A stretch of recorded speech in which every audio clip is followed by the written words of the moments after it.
Josep Maria Pou ha inaugurat a Atrium Viladecans la gira de su seguro servidor Orson Welles. Aquesta obra original de l'escriptor nord-americà Richard Franz està adaptada i dirigida per Esteve Rimbau i mostra el director de Ciutadà Kane en l'etapa final de la seva vida. La gent de Hollywood li va fer una festa homenatge i ell va aprofitar aquesta festa per demanar-li a Spielberg que li produís i que li donés els diners que li faltaven, pocs, per poder acabar Don Quijote, que era la gran pel·lícula de la seva vida, que havia estat rodant durant tota la vida i que no aconseguia acabar-la perquè no tenia diners.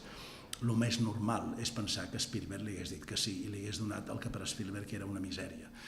La història ens ha explicat que Spielberg li va dir que no, i això no dic que enfonsés Orson Welles, però va perdre la seva última oportunitat i 6 mesos després va morir. Aquesta gira de l'obra per tot l'estat espanyol comença un any després de l'estada del muntatge al Teatre Romea. Venia d'un processos d'assaig molt llarg, quan el vam estrenar i el vam fer en el Teatre Romea i de més.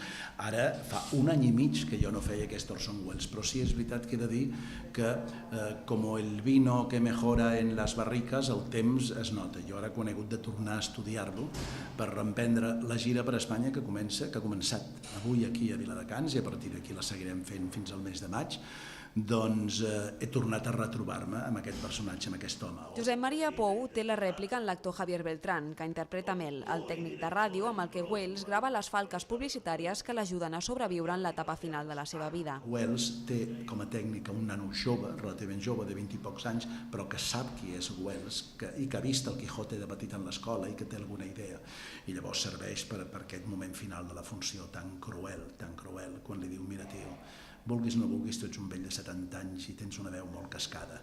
Si tu guanyes quartos és precisament perquè jo t'arreglo la veu, perquè hi poso reverb i perquè amb aquestes màquines modernes i de més, que no ha de ser una cosa molt patètica. Su seguro servidor Orson Welles ha encetat la temporada desembre-febrer de 2010 d'Atrium Viladecans.